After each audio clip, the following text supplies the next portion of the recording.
que se Sí, pueda sí, por alargar el tema, pues sin bueno, pues si os problema. parece, pues empezamos. Pues muy buenas tardes a todos.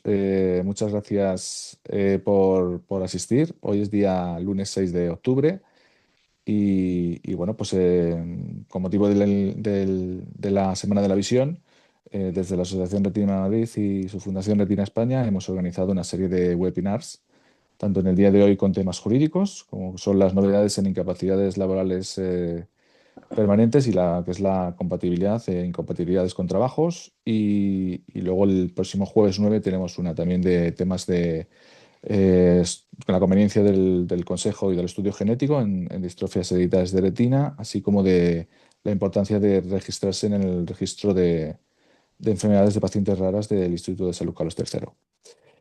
Bien, como digo, pues hoy centramos el tema en asuntos jurídicos. Hoy está con nosotros Lorenzo Pérez, abogado de Fidelities, con el que, bueno, pues tenemos un convenio de colaboración que luego al final de la ponencia os comentará.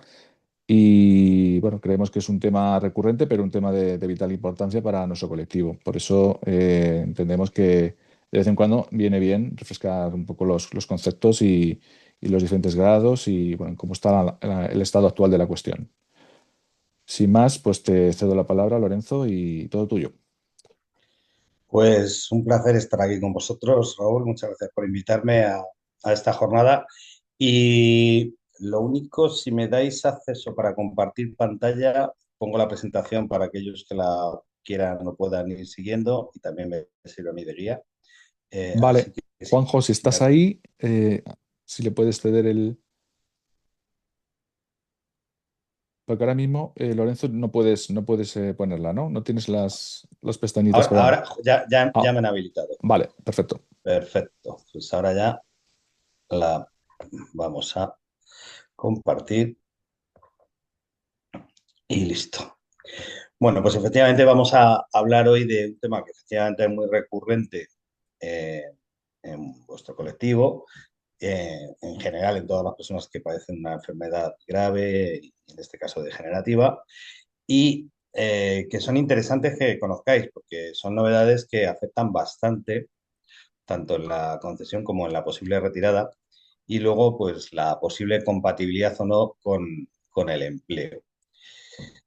Antes de empezar todo este tipo de charlas, a mí me gusta siempre hacer un pequeño preámbulo en el que nos situamos, en el que hablamos de de qué situación partimos, porque nos va a ayudar a entender mucho mejor pues muchas cosas de las que luego vamos a hablar. Por parte de los pacientes, lo que hay es un desconocimiento generalizado de la jurisprudencia. La jurisprudencia es la actualización que se hace de las leyes a través de las sentencias que emanan de los tribunales superiores, principalmente del Supremo. Es fácil para los ciudadanos acceder a las leyes, pero el problema es que las leyes se van actualizando, como decimos, a través de estas sentencias. Y estas sentencias ya sí que están muy poco accesibles. Ni siquiera están muy accesibles para los abogados que no están con el día a día de según qué procedimientos, con lo cual, imaginaos para un ciudadano de a pie encontrar la jurisprudencia adecuada para su caso concreto, pues es realmente complicado. No es nada sencillo encontrar la que nos puede afectar y nos puede ayudar o al revés, o nos puede perjudicar. Y por otro lado está el desconocimiento también de los procedimientos, sobre todo los que tienen que ver con la administración, pues todos sabemos que son procedimientos que no son nada sencillos, suelen ser bastante complicados, que además se dilatan mucho en el tiempo y que además cuando solemos acudir a la administración a preguntar por nuestros derechos, pues tampoco nos suelen guiar por el camino más recto y más adecuado para obtenerlos, ¿no? Es una situación que se produce muy, muy a menudo y que nos afecta bastante. Por parte de la administración, pues todos sabemos que hay un discurso generalizado de que no hay dinero, no hay recursos. Luego, eso sí, vemos que de repente aparece un presupuesto de 2.000 millones de euros para actualizar el ejército y cosas por el estilo. Es decir, al final lo que hay es una distribución errónea, por lo menos en cuanto a lo que la mayor parte de la ciudadanía necesita aspectos sociales, ¿no? O sea, sí que hay dinero, pero se distribuyen de forma pues, más política que atendiendo a las necesidades reales de la ciudadanía en muchos casos. Pasa también en la administración que lo mismo que a los ciudadanos, que desconocen la jurisprudencia. Entonces, muchas veces cuando les preguntamos y nos dan una respuesta errónea, no es a mala fe. O sea, no lo hacen con mala fe ni con intención de engañarnos ni nada por el estilo, sino única y exclusivamente porque desconocen la jurisprudencia que se aplica desde hace X tiempo por la nueva sentencia del Supremo X y por lo tanto pues nos pueden estar dando una información errónea, puesto que la administración tampoco se encarga de dar esta información a sus funcionarios y salvo que el funcionario de turno pues tenga esa inquietud de aprender y de estar al día más o menos de lo que hay en su ámbito laboral, pues lo normal es que desconozca la jurisprudencia que se tiene que aplicar en cada caso. Y luego, bueno, pues en mucha parte de la legislación, sobre todo en el ámbito laboral, pues hay una legislación muy buena que ha mejorado mucho en muchos sentidos, pero que también es cierto que es solo aplicable en las grandes empresas nacionales y similares, ¿no? Con lo cual, pues, por ejemplo, las adaptaciones del puesto de trabajo, etcétera, son de difícil adaptación o aplicación en empresas pequeñas, en pymes, en autónomos. Eh, la única mala noticia es que más del 90% del tejido empresarial español está compuesto por precisamente pymes, micropymes y autónomos. En los medios de comunicación lo que nos encontramos es lo que nosotros denominamos infoxicación. ¿Qué es esto?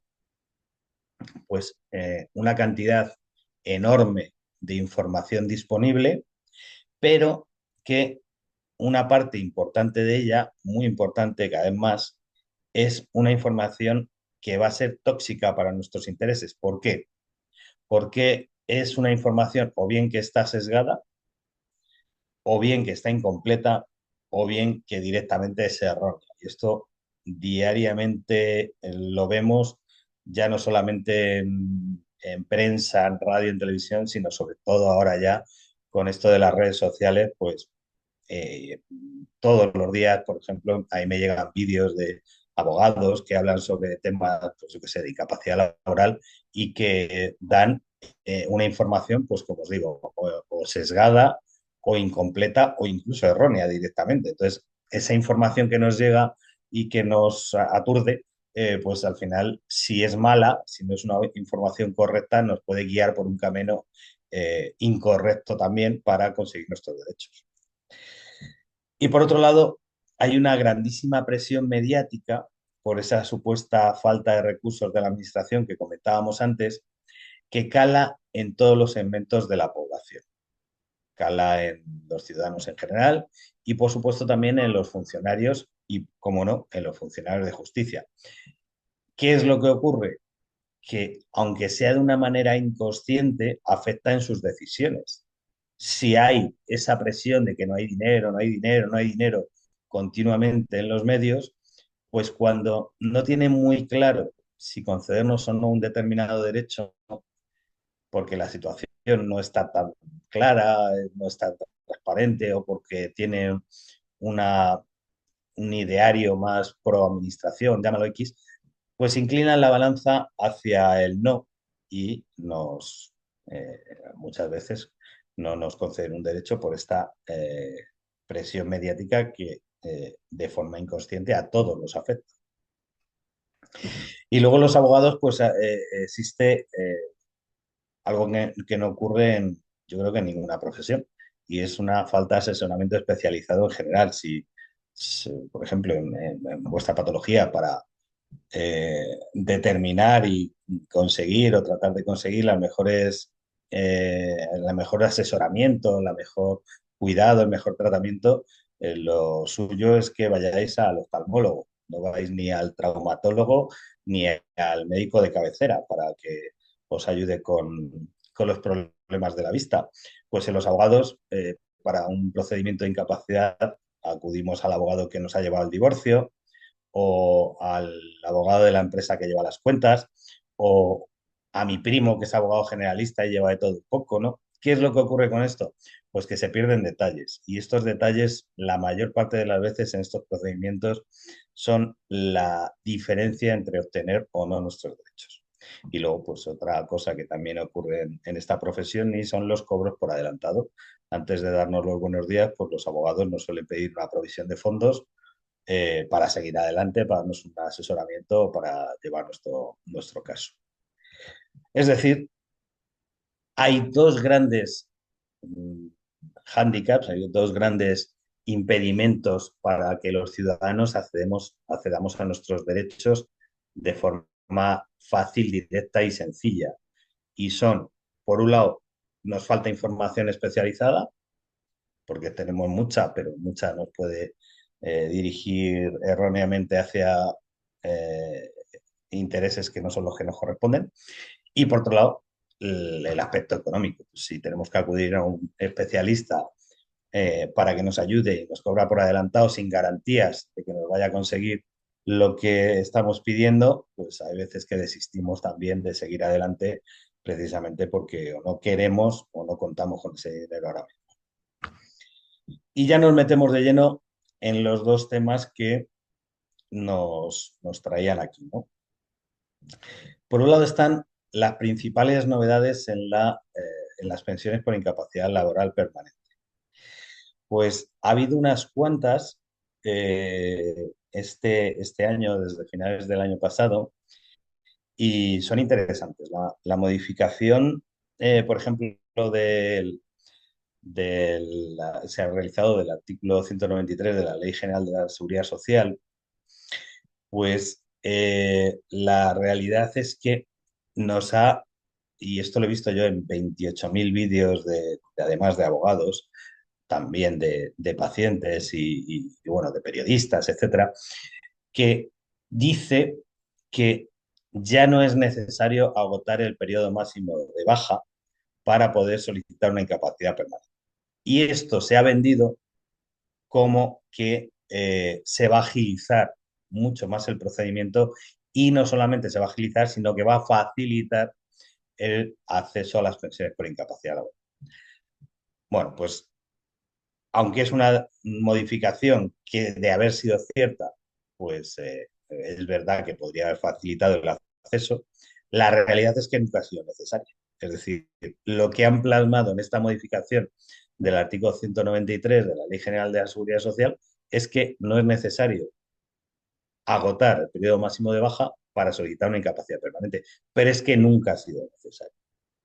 ¿Vale? Esto ha sido siempre una leyenda urbana que, bueno, pues que hay mucha gente que lo ha comprado y durante mucho tiempo, y de hecho a día de hoy todavía sigue pasando, la gente espera a cumplir el año o el año y medio de baja para solicitar la incapacidad permanente o esperar a que la administración, el INS, pues le proponga para incapacidad permanente. Bueno, pues esto nunca ha sido necesario porque nunca la Ley General de la Seguridad Social lo ha prohibido, pero bueno, como no estaba ni prohibido ni dejado de prohibir, pues la mayor parte de la gente, guiado por la información que normalmente te proporcionan en la seguridad social, esperaba a cumplir el periodo máximo de baja para que le propusieran para incapacidad permanente. La realidad es que ni es necesario agotar el periodo máximo de baja, ni siquiera hay que estar de baja médica para solicitar una incapacidad permanente.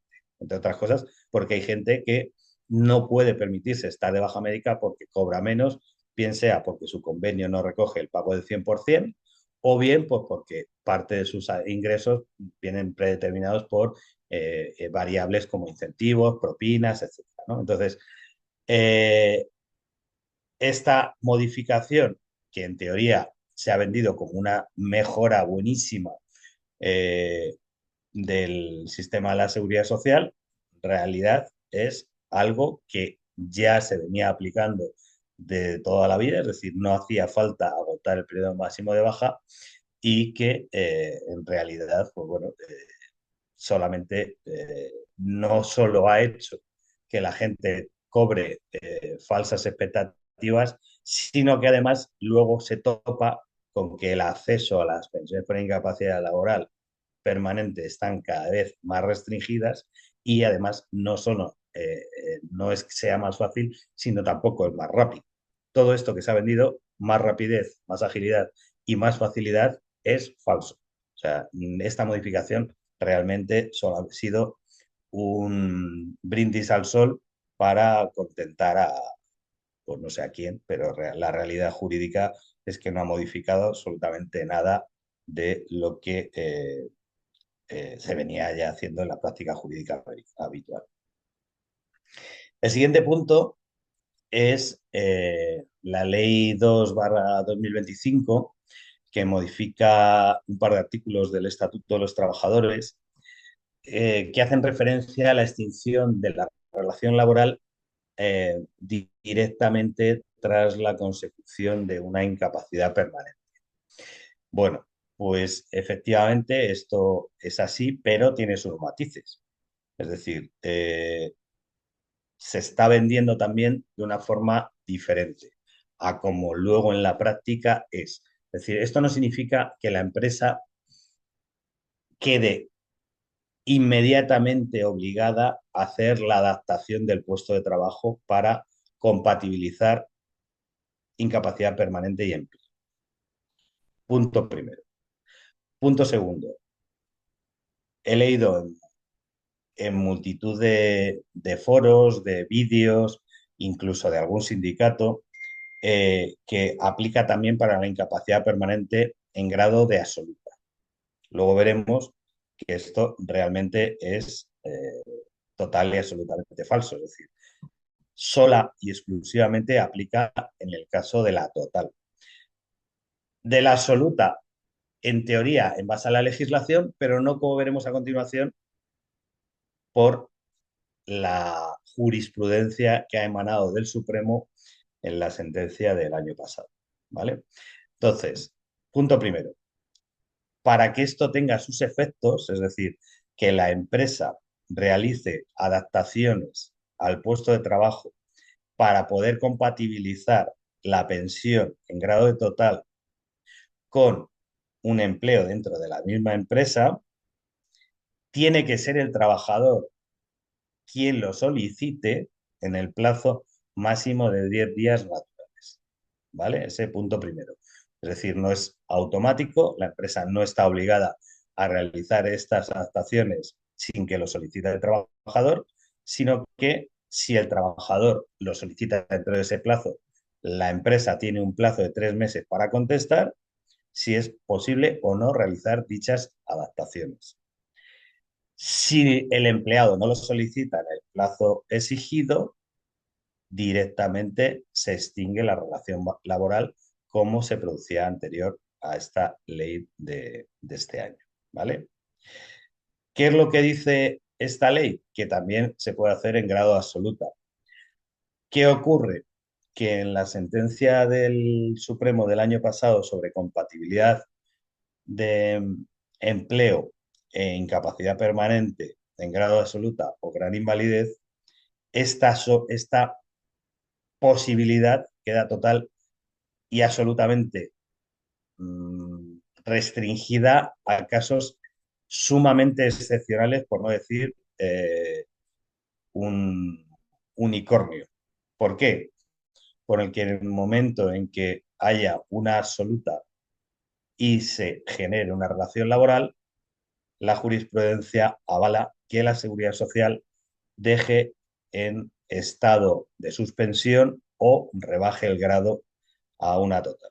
¿Vale? Entonces, eso lo veremos después en la compatibilidad, pero ya os digo que, sobre todo en relación con esta ley, en cuanto a la extinción de la relación laboral tras una incapacidad permanente, solo aplica básicamente y a efectos prácticos para las IPTs, para las incapacidades permanentes en grado de total. Y tiene que ser el trabajador quien lo solicite en un plazo de 10 días y la empresa tiene un plazo máximo de 3 meses para contestar si ha podido realizarlas, si no ha podido realizarlas. Hay una serie de condicionantes, es decir, para empresas pequeñas hay unos límites económicos, pues que la indemnización, el coste de adaptación, por ejemplo, no supere o los 6 meses del salario bruto del trabajador o que no supere el importe del despido improcedente. Eh, y bueno, hay una serie de condiciones, hay matices a todo esto que os estoy diciendo, pero básicamente se os tiene que quedar el dato de que esta extinción no se produce de forma automática siempre y cuando el trabajador ejerza su derecho de solicitar la adaptación, unos ajustes razonables para poder adaptar su puesto de trabajo a sus capacidades laborales residuales. ¿Vale? Y a efectos prácticos solo aplica para la total, no para la absoluta y por supuesto menos para la gran invalidez. Bueno, otra novedad interesante, y esta es muy aplicable para todos los que ya tengáis una pensión o los que la vayáis a solicitar en el futuro, es el complemento de brecha de género que se aplicaba por defecto para las mujeres, son 35,90 euros, si no recuerdo mal, por hijo, hasta un máximo de 4 hijos, y por mensualidad, con lo cual pues es un dinero que ahora también los hombres tienen derecho a solicitar. Es verdad que en algunos casos están solicitando la acreditación de que el hijo haya afectado a la actividad laboral del padre, es decir, igual que a la madre se le da por defecto ese complemento, a los padres en algunos casos se está exigiendo que se demuestre que ha tenido que cuidar al menor y por lo tanto le ha afectado a su actividad laboral. Eso está recurrido en Europa y casi con toda probabilidad se va a suprimir esa demostración, puesto que si pasamos por un proceso de igualdad, pues no tiene mucho sentido el que se aplique de forma distinta a hombres y mujeres, ¿no? Entonces, bueno, al final que sepáis que como norma, quienes con una pensión tengan hijos, pues tienen derecho a cobrar, igual que las mujeres, ese complemento de 35,90 euros por hijo hasta un máximo de 4, por hijo y mes. O sea que es un dinero. Eh, la transformación de la IPT en pensión de jubilación. Ojo porque este dato también es interesante. Hasta ahora, la, cuando nos llega la edad de jubilación y estamos cobrando una pensión de incapacidad permanente, lo que nos tiene que llegar es una carta en la que nos ofrezca la posibilidad de escoger entre la pensión de jubilación por toda nuestra vida laboral y la de incapacidad permanente que estamos percibiendo. Vale. ¿Qué es lo que se ha regulado ahora? El que directamente en las totales se transformen sin tener que hacer este proceso, digamos, manual de selección de la pensión. Pero ¿qué ocurre? Que es verdad que la mayoría de las totales son inferiores a las de jubilación, pero en algunos casos no.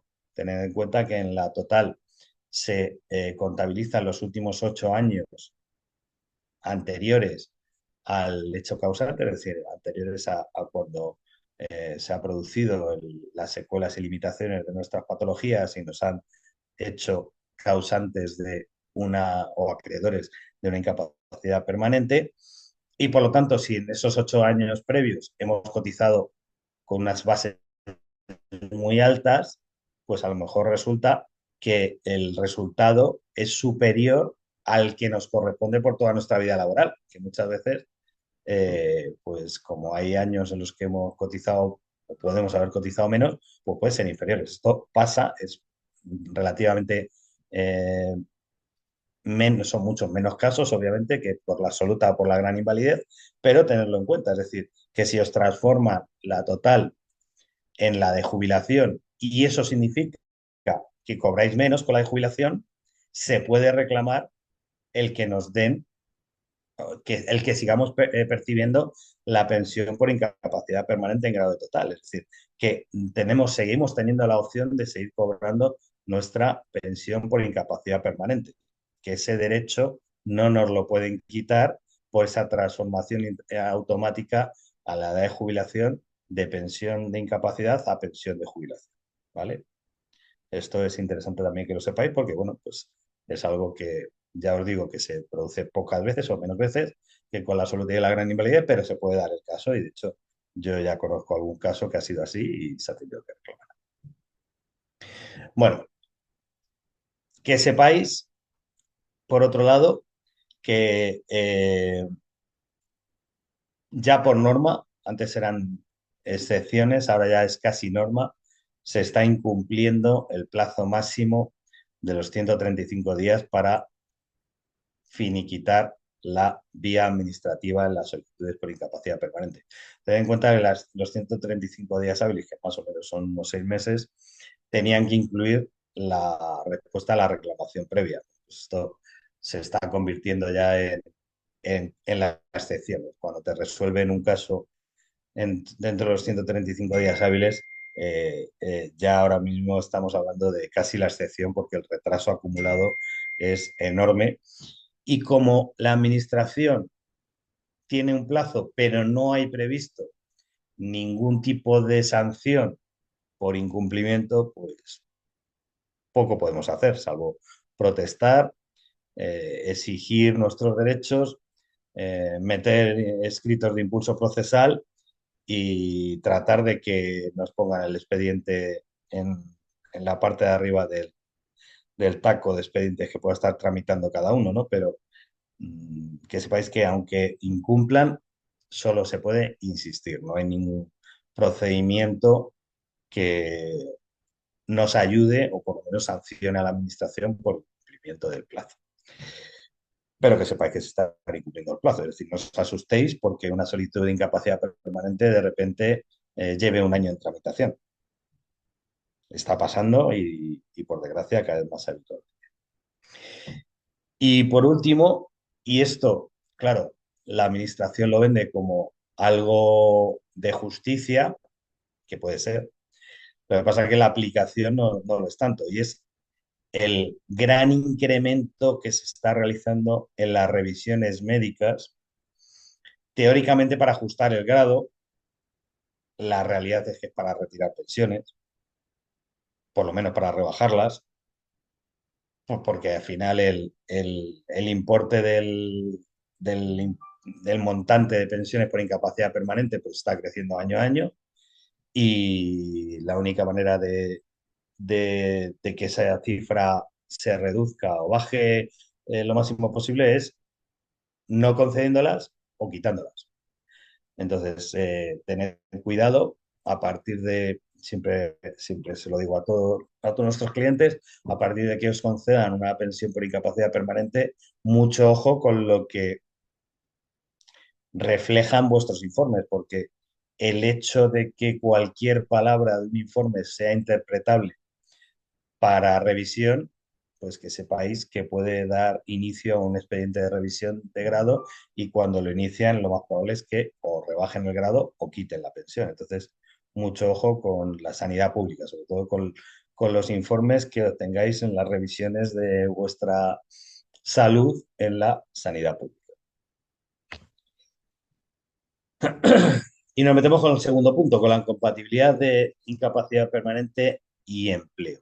Bueno, pues la sentencia del Supremo del año pasado, como os decía antes, eh, que la verdad es que no tiene desperdicio esta sentencia porque quien la ha redactado no entiende ni mucho menos lo que significa la discapacidad y, por supuesto, la integración laboral de personas con discapacidad, porque dice unas barbaridades que realmente son dignas de enmarcar y diría incluso de que alguien que, que redacta en estos términos probablemente no ha tenido cerca nunca a algún familiar ni, por supuesto, directamente a alguien con discapacidad a su lado. Entonces, la interpretación que hace sobre la integración laboral de personas con discapacidad es de locos. No sé si la conocéis la sentencia, pero la puedo enviar. Y, y habla casi en términos de que las personas con discapacidad le están robando el empleo a, a las personas sin discapacidad. O sea, cosas muy, muy, muy del siglo XVIII o XVI. Entonces, bueno, en cualquier caso, y mientras esto está recurrido, obviamente, en Europa, pero mientras tanto, mientras no haya una sentencia del Tribunal de Justicia de la Unión Europea que nos corrija, o que corrija esta sentencia, pues tenemos que tener mucho cuidado. En teoría,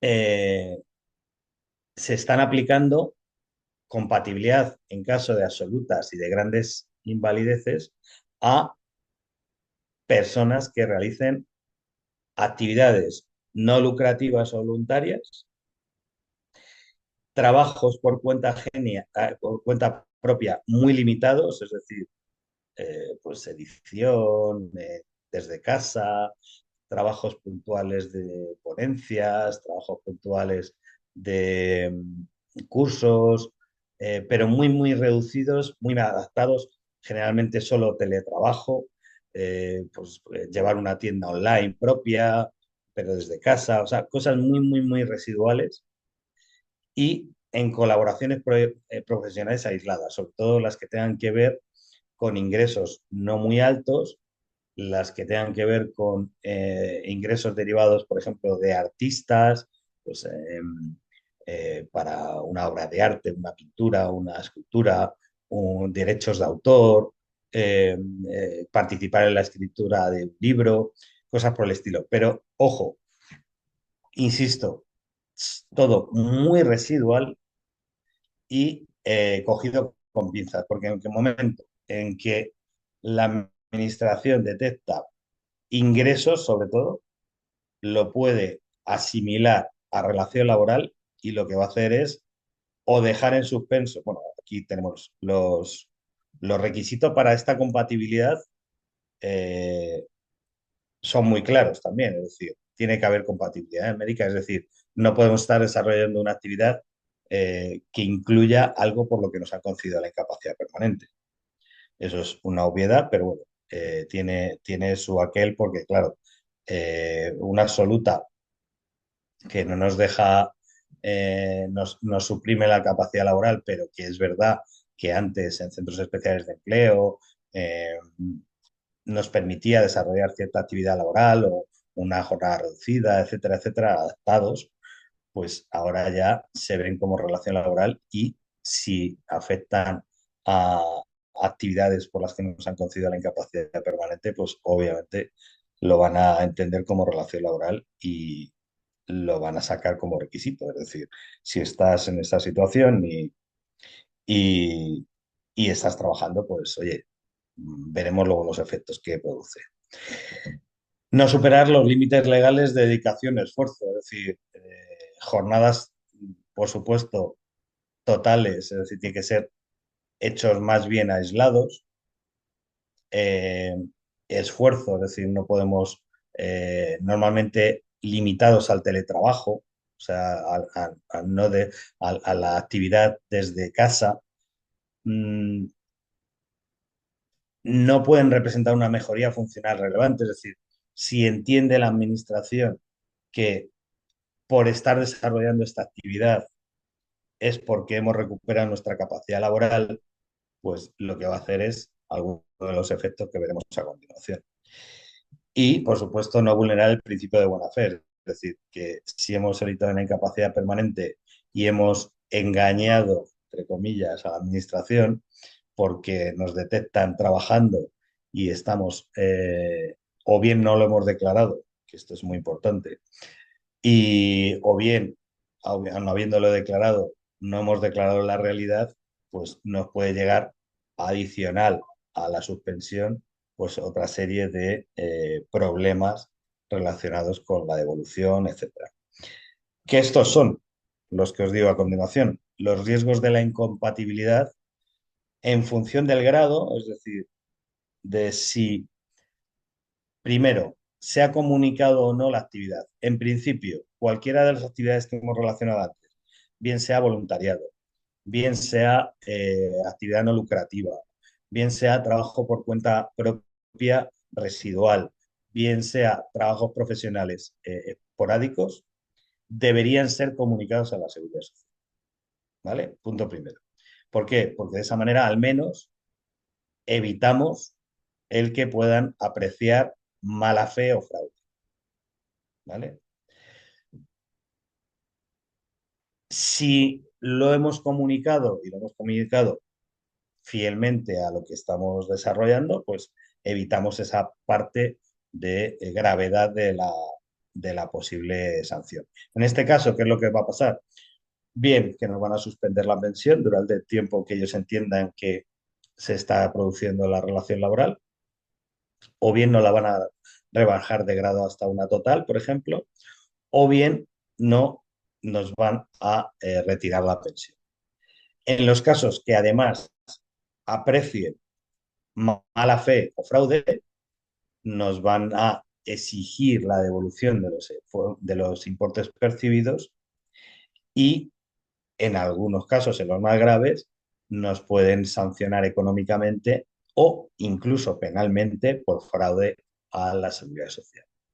Entonces, resumiendo, no os pongáis a trabajar sin hacer antes una consulta con un experto que os puede ayudar a decidir cuáles son los pros y los contras de ponernos a trabajar teniendo una absoluta eh, o una gran invalidez. Porque, como os decía antes, por ejemplo, se contradice con lo que establece la ley 2/25 sobre la extinción del contrato laboral en caso de total o absoluta. Es que, según esta ley, se puede pedir una adaptación, unos ajustes razonables en la empresa para compatibilizar el empleo y la pensión por incluso absoluta. La realidad es que no, porque esta sentencia del Supremo del año pasado imposibilita o limita casi al máximo la posibilidad de que se compatibilice pensión en grado absoluto o gran invalidez con empleo.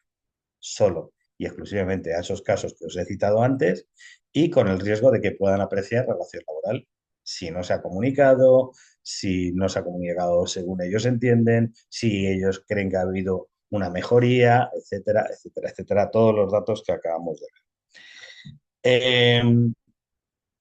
Esto teóricamente se está aplicando para los nuevos contratos, pero la realidad es que probablemente se vaya a aplicar para efectos, eh, con efectos retroactivos a gente que ya estaba percibiendo una pensión y que está trabajando en un centro especial de empleo o en la ONCE o algo por el estilo. ¿Por qué? Que al final el objetivo de esta legislación o de esta sentencia que se quiere convertir en ley es el suprimir o suspender al menos el pago de pensiones. Entonces, mucho ojo porque esto ya empezó en un grado inferior a aplicarse y cada vez se está aplicando eh, con mayor intensidad. Nosotros ya hemos tenido que defender unos cuantos casos. En uno de ellos le exigía la devolución de ciento y pico mil euros, eh, sanción incluida, al final lo hemos ganado, pero ojo que son casos complejos y que hay que tener mucho cuidado porque nos pueden generar un problema grave. ¿Cómo defender nuestros derechos? Bueno, esto ya aplica a todo, ¿no? Lo primero es analizar la viabilidad del, del derecho que pretendemos. Al final, si un caso es viable, pues fenomenal, pero si no lo es, tampoco nos tenemos que pegar contra una pared. ¿Por qué? Porque es que hay mucha información que nos hace pensar que lo que tenemos o lo que nos han contado es real y que tenemos derecho a algo, pero cuando analizas bien el caso, pues resulta que no lo es. Entonces, oye, que alguien os analice la viabilidad del derecho que pretendéis antes de ejercerlo, porque si no, os podéis encontrar con frustraciones con gastos, con pérdida de tiempo, etcétera. A partir de que analizamos la viabilidad de un derecho, ¿qué es lo que tenemos que hacer? Ejercerlo de forma correcta y en todas sus fases en la vía administrativa o extrajudicial. ¿Y por qué digo esto? Porque normalmente en estas fases previas no es obligatorio el concurso de un abogado. Entonces, lo solemos hacer por nuestra cuenta y como no nos ayuda alguien experto, es donde más errores solemos cometer. El problema de esto no es solamente la pérdida de tiempo, sino que esa pérdida de tiempo, si cometemos errores, nos puede producir, además, que no sean susceptibles de corrección en la vía judicial. Si hemos cometido un error muy grave en los informes que hemos introducido o en las respuestas que hemos dado al tribunal médico, etcétera, puede ser, como todo esto deja rastro, que ya no se puedan corregir en la vía judicial.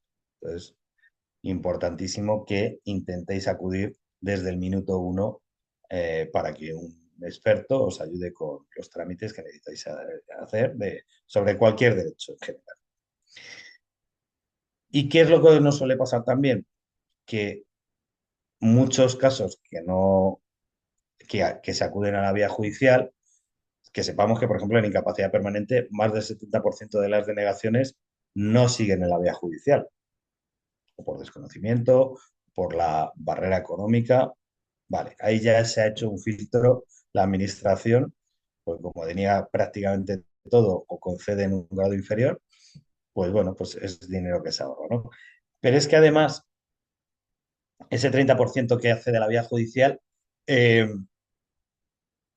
hay muchas veces que se queda en la primera instancia, la vía judicial, y es un error, porque la primera instancia de la vía judicial, tened en cuenta que, como os decíamos al principio, los jueces, que son personas como todos nosotros, pues están sometidos a esa misma presión mediática que todos nosotros. Entonces, hay veces que le dan la razón a la administración y no tiene razón la administración. Entonces, que perdamos en primera instancia no significa que el caso no sea viable. Significa que a lo mejor ese juez no ha tenido en cuenta todos los parámetros.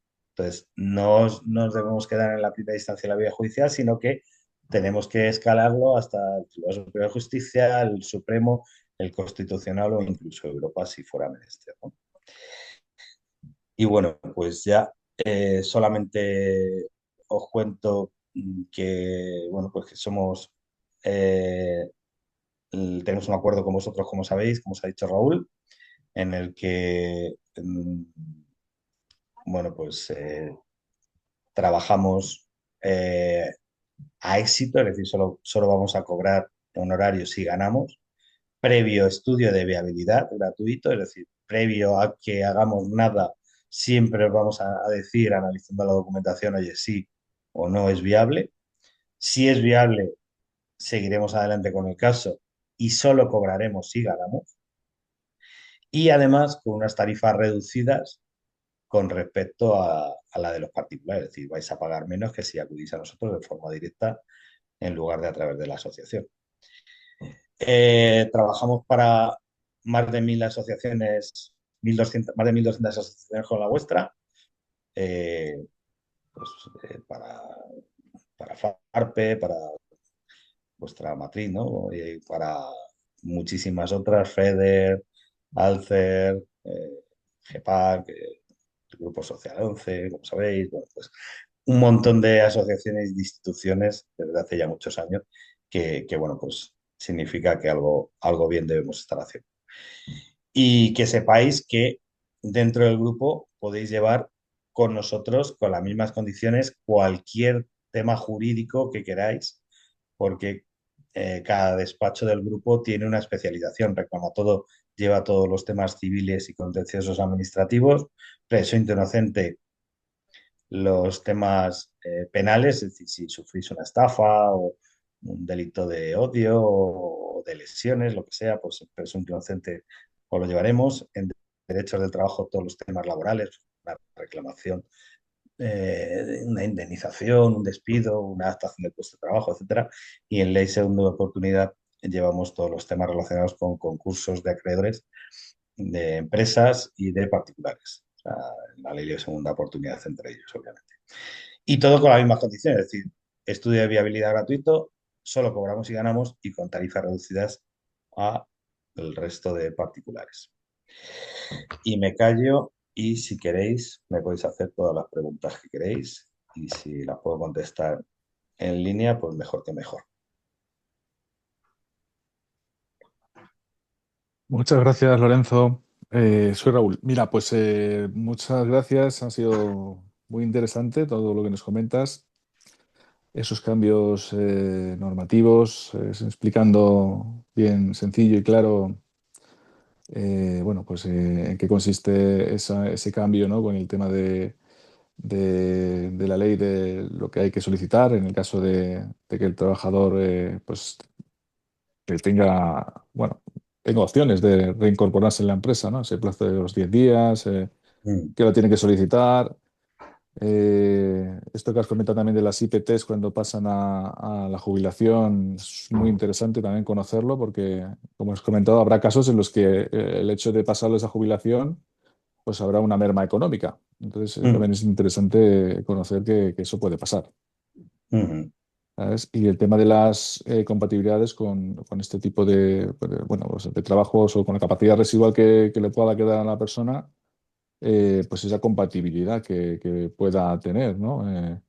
Y que en algunos casos pues, se sigue haciendo y con total desconocimiento, ¿no? Por parte de esa persona que tiene interés en seguir haciendo o alargar un poco su actividad, pero claro, hay que tener muy presente que se está cobrando una pensión, ¿no? Entonces, hay que saber muy bien y estar en manos de expertos qué se puede hacer y qué no. Yo no sé si alguno de los asistentes se ha quedado con alguna duda.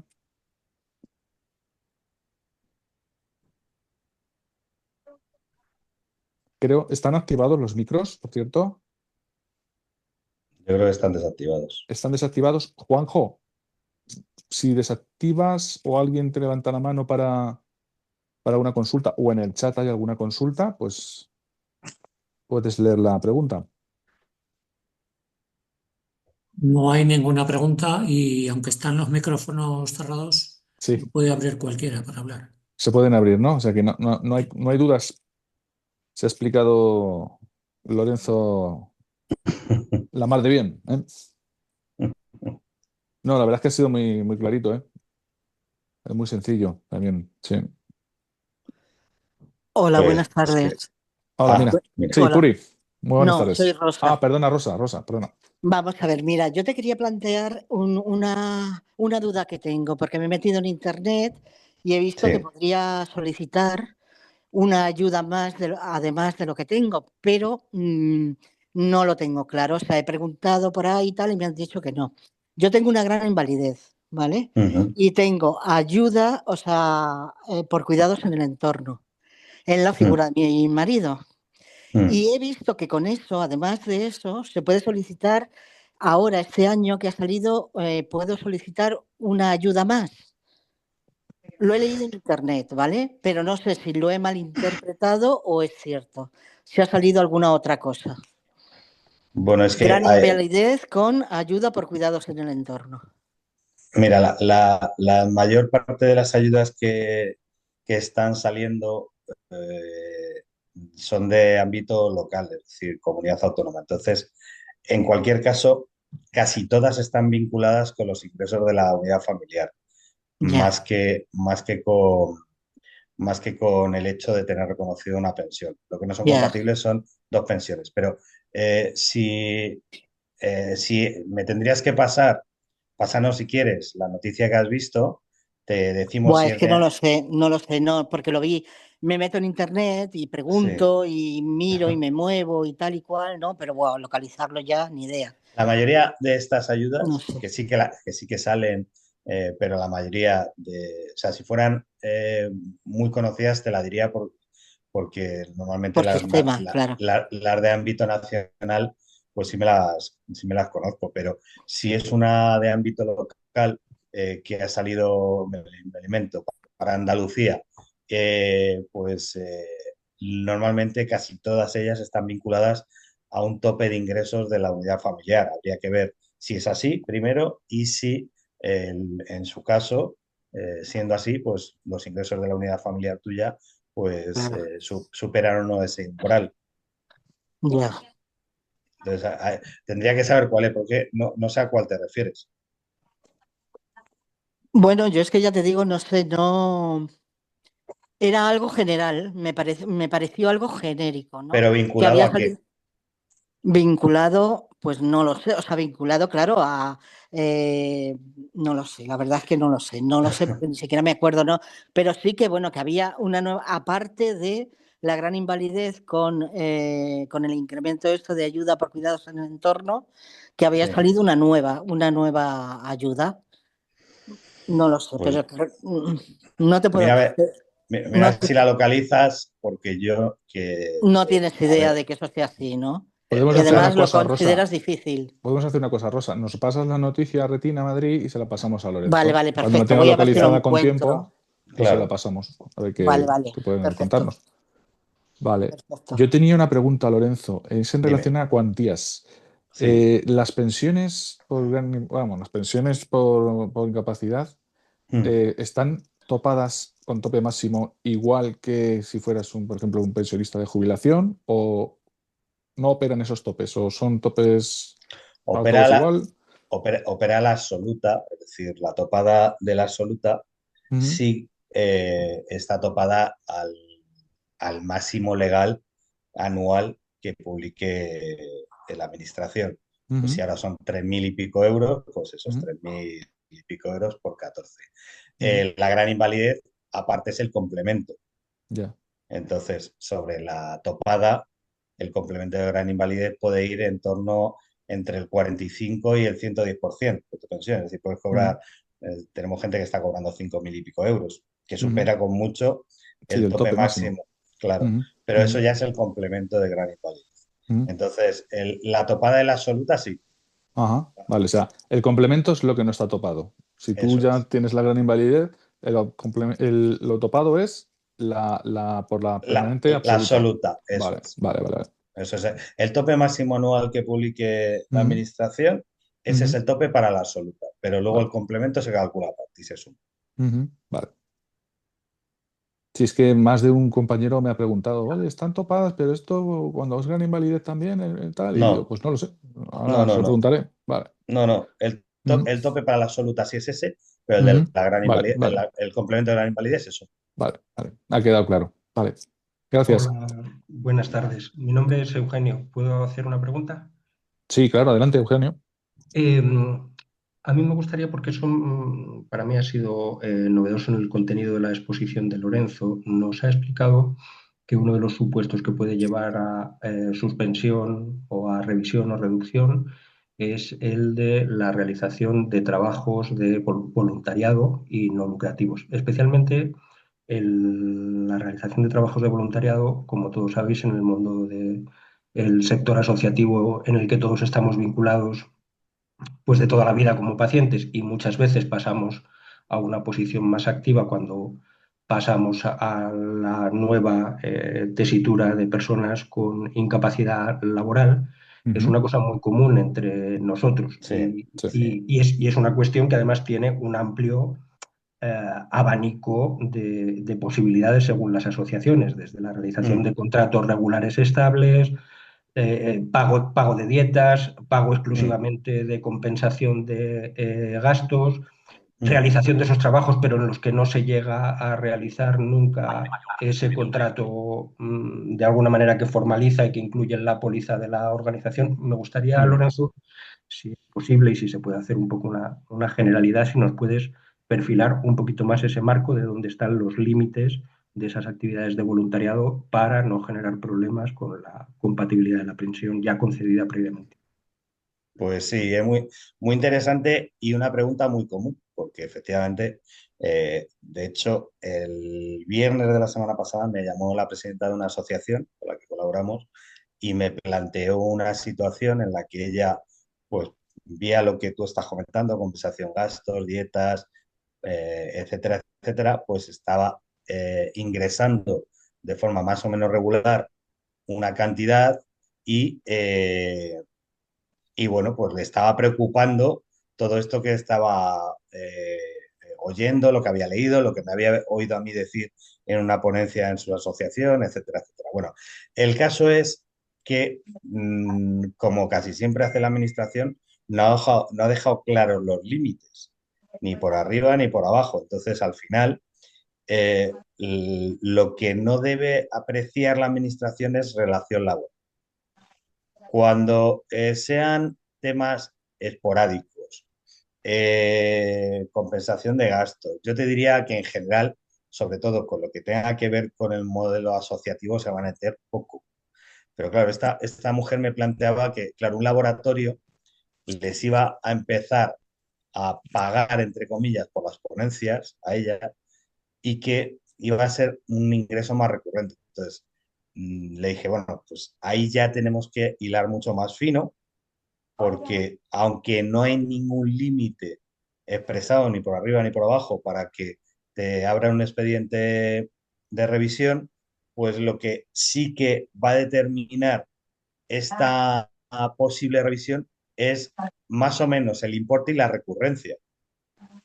Entonces, son los dos parámetros que tenéis que tener en cuenta en cuanto si estamos hablando, por ejemplo, oye, pues yo todos los meses ingreso 150 euros porque me pagan los gastos para desplazarme a no sé dónde, a no sé qué, no se van a meter ahí. Pero claro, si empiezas a ingresar todos los meses 600, 700 euros y obviamente los deberías declarar en mínimo en la declaración de la renta, pues por ahí puede ser una vía por la que te abra un expediente de revisión. No, pero vuelvo a repetir, la ambigüedad de la norma deja al criterio del funcionario el abrir ese expediente. Yo lo que os digo es, en general, aplicar el sentido común, es decir, teniendo en cuenta que el parámetro para abrirlo es que aprecien relación laboral, pues los dos puntos en los que se van a fijar es importe y recurrencia, ¿vale? Pero no te sé decir, porque no lo hay, ningún parámetro escrito que diga, oye, a partir de 500, a partir de 300, a partir de 1000, no lo hay.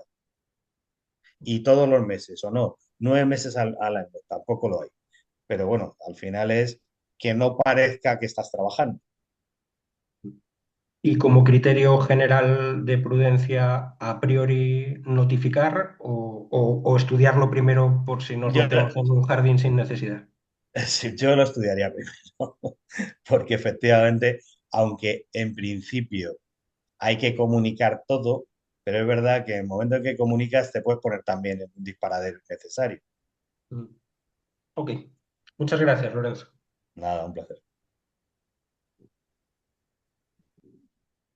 Sí, yo creo que la pregunta que ha hecho Eugenio ahora es una pregunta muy interesante para Sí, tener en cuenta. Sí. Y bien, como dices, ten en cuenta que no observen eso, ¿no? Que hay una relación laboral, que hay una recurrencia, hay unos importes que vayan un poco, ¿no? Que den un poco de sospecha. eso es. Eso es. Muy bien. No sé si hay alguna persona más con preguntas. Juanjo, ¿ves alguna en el chat?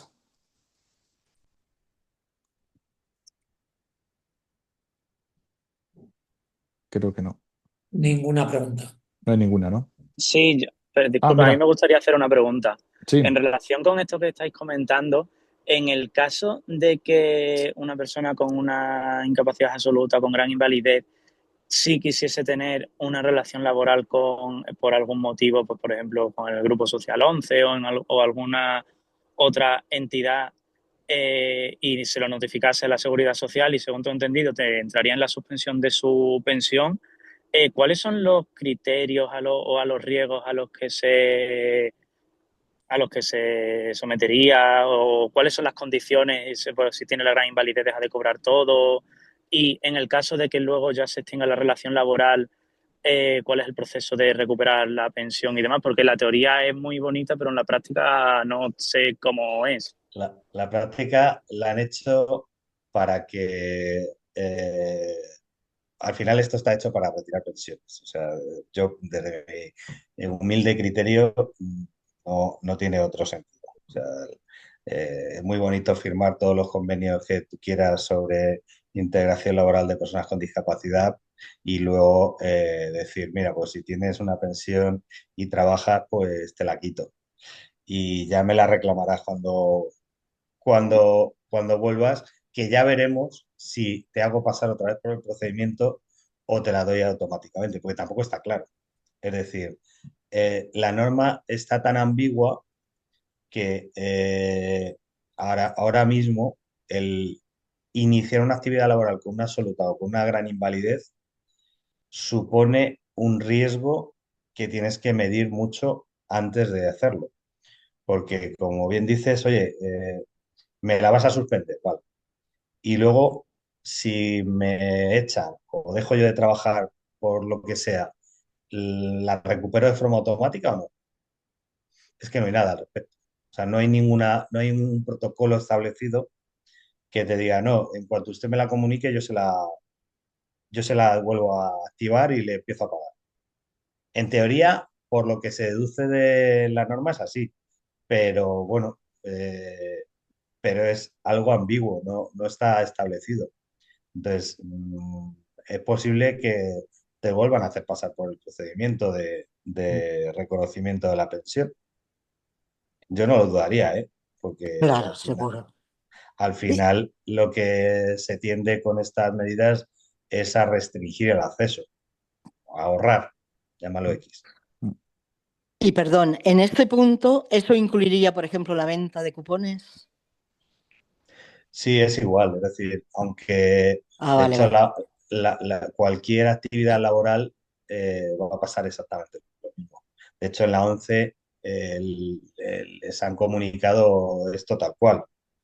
Otra cosa es que de momento estén, digamos que, aceptando los contratos antiguos.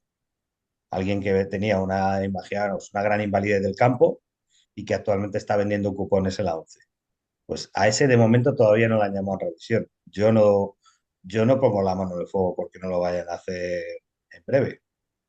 Claro, ese es el caso al que yo me refería, que tú tengas una gran invalidez de fuera y entrar, por ejemplo, en la 11 a ejercer ese Mm. trabajo. Sí, es que es absurdo, ¿no? Porque claro, si se supone que eres ciego, Mm. ¿no? Y estás vendiendo cupones, es que no entiendo que te revisen. ¿Qué van a revisar? Bueno, es que esto ya os digo, va en contra Que de yo todos lo los cino. tratados internacionales de inserción laboral de personas con discapacidad, pero como ha habido una sentencia que si no la habéis leído os animo a que lo hagáis, que es para enmarcarla, la verdad es que dice unas barbaridades que es que parece un señor de la Inquisición el que la ha redactado. Pero bueno, en cualquier caso, yo creo que Europa mm, va a echar para atrás esa sentencia, pero lo que no sabemos es cuándo.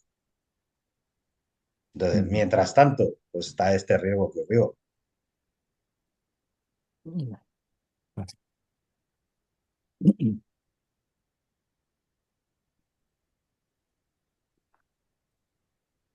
Sí, ¿tenemos alguna pregunta más entre los asistentes?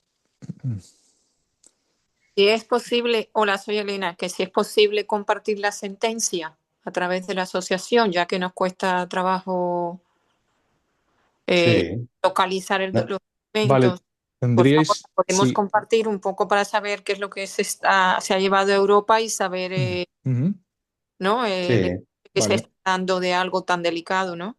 vale, Yo, si no la tienes, Raúl, yo te la voy a llevar. vale, me la haces llegar y yo, hay personas aquí que creo que son personas que no están en Retina Madrid, pero que no pasa nada. Se ponen en contacto con nosotros al correo trabajosocial@retina.es y nosotros compartimos la sentencia sin ningún problema. ¿Vale? Vale, gracias. A ti. Se están incorporando ahora algunas personas que antes creo no estaban. Sí. Cándido, Carlos, no sé si tenéis alguna pregunta. para Lorenzo. Juanjo, no hay ninguna pregunta más en el chat, ¿verdad? Pues si no, cualquier duda, pues ya sabéis que a través de la asociación nos la hacéis llegar y en 24 horas nos ponemos en contacto con vosotros y tratamos de resolver cualquier duda que tengáis y por lo menos estudiar la viabilidad. Si la podemos dar la respuesta sobre la marcha, os la daremos. Y si hay que analizar documentación, pues ya lo que tardemos en que nos la enviéis y la revisemos. Yo tengo, Lorenzo, una pregunta, pero no la has tratado hoy. Es un tema de dependencia. Por Sí, ejemplo, cuando ya has pasado, has hecho el trámite y te llega la carta, por ejemplo, te sí, reconocen un grado 2 sí. y te reconocen, yo qué sé, pues la de la asistencia y una serie de horas al mes, 38 horas al mes, por ejemplo. Mm. Pero no te ponen, te suelen poner en la carta el importe que tú podrías tener derecho, si es que tienes derecho a algún tipo de importe, o esas horas te las van a dar a través de un servicio de servicios sociales autonómico o una empresa privada que concierte con la administración, o eso tú puedes adelantar ese dinero y luego pasarle a la administración. Oye, yo esas 38 horas, hasta que me lo hagas efectivo el pago o venga la persona que me tiene que hacer esas horas, eh, L- Lo puedo no, hacerlo yo, adelantar el pago y luego reclamarlo. yo no te recomiendo que adelantes el pago porque Ya, todos los que no te hayan reconocido expresamente en cuanto a que puedas adelantarlo, te van a decir que no, lo más ya, probable. ya. Entonces, ¿cuándo te dicen que sí? Cuando ellos no han conseguido darte la prestación a través de sus empresas colaboradoras Ujú. y tú te han dejado la puerta abierta a que lo hagas tú y te reembolsen la parte proporcional o la parte correspondiente que te hayan concedido. Claro, es Pero que no lo hagas antes porque ya, lo normal es que no te esa lo parte paguen, que ya, adelante ya, luego no te la quieran reembolsar ya, o te tarde la vida ya, ya. en dártela, ¿no? Claro, es que te suelen poner en la carta que entras en la lista de espera de la teleasistencia y de las 38 horas. Entonces, dices, bueno, y con esa lista de espera, Bueno, ¿a qué a qué me atengo? ¿A cuántos días? ¿A cuántos meses? ¿Cuánto? claro, es que todo esto es digamos, permanente ambigüedad de la administración Claro, para todas las claro, cosas, claro, ¿no? claro. Entonces, aquí lo que yo te recomiendo es que hagas, si puede ser con una llamada y luego por escrito, una conversación con la persona, el funcionario que te esté atendiendo o te vaya a atender en ese momento, si lo ha firmado la carta, Ujú, o el que te toque que por turno, ujú. y hacer referencia a esto, yo necesito el servicio ya. O sea, Ya, ya, lo que me habéis reconocido tiene fecha de efectos de la fecha en la que me lo habéis reconocido. sí. Si no me lo podéis prestar porque no tenéis ahora mismo disponibilidad a través de vuestras empresas colaboradoras, por favor, mándame una autorización para que yo subcontrate el servicio o contrate el Ujú, servicio directamente y ujú, me abonéis el ujú. importe. Hazlo Ya, así para ya. evitar que luego no te lo quiera pagar. O sea, necesitarías que te den una autorización, ¿no? Un ok, Para, sí, que te den una. Claro, sí, ajá, porque para subcontratar. Vale. sí, Ujú, sí, así sí te lo suelen hacer, ¿eh? O sea, ujú. sí, pero haciendo la consulta previa y Ya. por escrito, y te Y recomiendo por por escrito. escrito. Ya, ya, ya, ya. Sí. Aunque lo hagas por teléfono, luego deja constancia por escrito, porque si no, luego te van a poner problemas para el reembolso. Ya. Vale, muchas gracias. Nada, un placer. Y lo dicho, pues a través de la asociación, cualquier duda que os surja, pues ya sabéis que nos tenéis a vuestra disposición Perfecto. de estos temas o de cualquier otro. Sí, porque como has comentado, también os dedicáis a los otros órdenes jurisdiccionales, al civil, al mercantil, Sí, al cada uno con sus administrativo. expertos Sí, sí, hasta el penal. O sea, sí, sí, por desgracia también sufrimos delitos las sí, personas con discapacidad, con lo cual al final sí, una sí, estafa o un delito de lesiones o lo que sea, pues sí. se puede pelear también en estas mismas condiciones. Ujú. Muy bien. Pues agradecerte a ti, Lorenzo, haber estado con nosotros esta tarde Ujú, y un a placer. los asistentes bueno, que han sido unos cuantos, veintitantos, casi 30. Y espero que, bueno, pues que hayáis quedado satisfechos de la ponencia que ha ofrecido Lorenzo. Y bueno, yo creo que ha sido todo muy, muy bien explicado, muy clarito. Y si tenéis alguna duda, pues nada, poneros en contacto con Fidelities o con nosotros y ya os hacemos traslado de las peticiones o lo que necesitéis. Muchas gracias. Pues Buena un tarde. placer y buenas tardes. Chao. Hasta Gracias. luego. Adiós. Adiós. Sí, Chao. hasta luego. Muchas Chao. gracias. Buena tarde. Gracias. Igualmente. Chao.